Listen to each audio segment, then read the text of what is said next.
tayo'y manghang-mangha sa isang obra maestra ng isang pintor, sculptor, kompositor, manunulat, mang-aawit at iba pang alagad ng sining. Sadyang napupukaw ang ating damdamin, ngunit sa aminin man natin o hindi, kalimitay nakatuon lamang ang ating pansin sa ginawa, nalilimutan ang gumagawa.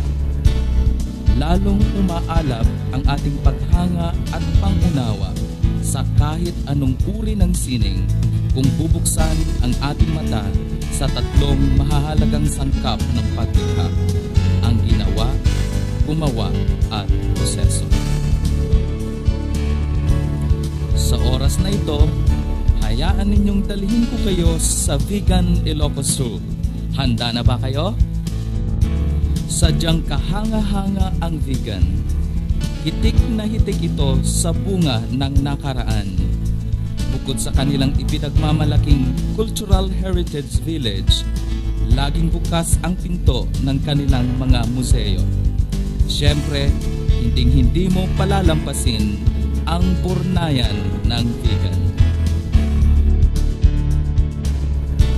Ang salitang burnayan ay nanggaling sa salitang Iloco na burnay.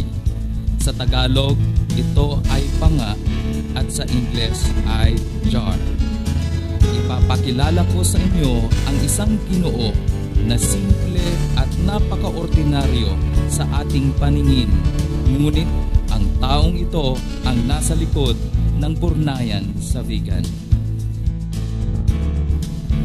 Si Ginoong Fidelgo ay kinilala at pinarangalan bilang isa sa ating national folk artist. Tunghayan at kilalanin natin siya habang ipinapagitan niya ang sining na naging kanyang buhay dahil dito uminog at nabuo, dumaloy ang kanyang katauhan, pangarap at pagkamalikhain. Na-discover nila itong lupang ito na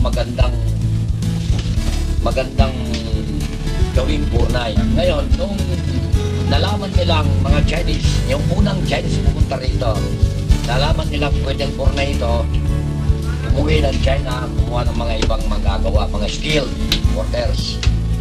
Ngayon, nagsimula sila. Nung nagsimula sila, areglado naman naging mabili.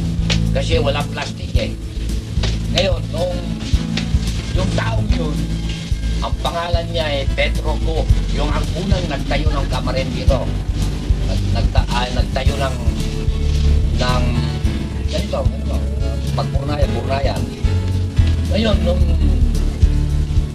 lumaki ang pera nila dito, yumaman, nagpapadala sila sa China. Nainggit yung mga iba ron, kaya pumunta sila ulit dito sa Pilipinas. Nagtayo ulit ng kamalig. Ayan, patikim pa lang yan patungkol sa kanyang personal na buhay.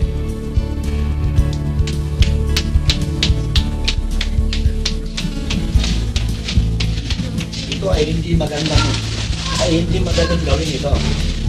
Hindi madaling mapag-aralan to. Pero mapag-aralan nyo to. Kaya-kaya niyong gawin. Mababae man, bumalalaki, basta interesadong matuto.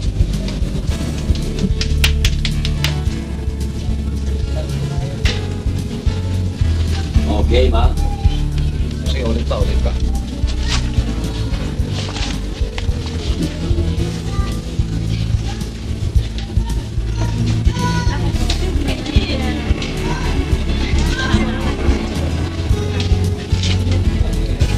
Sila rito, hindi ko rin alam kung anong taon nung pumasok ang plastic sa Pilipinas. Nung pumasok ang plastic dito, ang industry nito down. Wala na bumili ng burnay Binibili nila plastic. Kaya yung mga ibang Chinese, umuwi ng China. Ang iba, nag-stayin dito.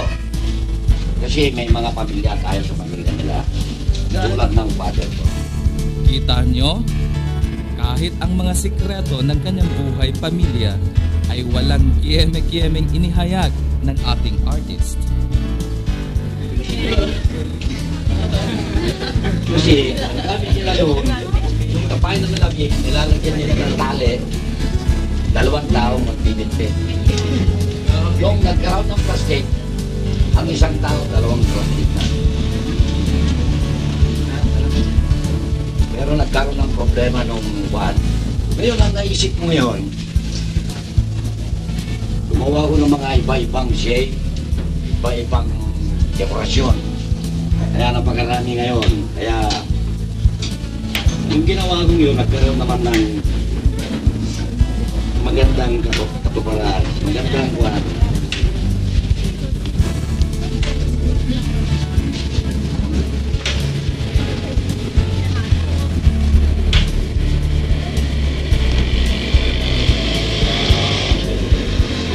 Kaya napagpatuloy ko rin ito.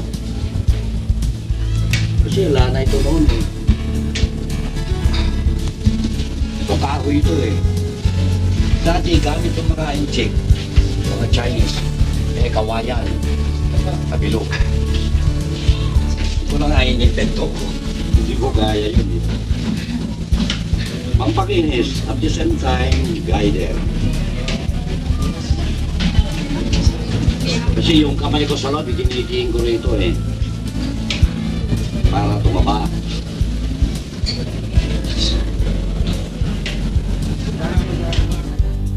Paano naman siya nakilala ng mga tagapamahala sa pagbibigay ng parangal?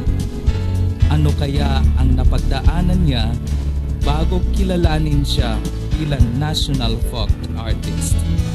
Naging pangarap kaya niya na makilala bilang manlilino ng Bornay?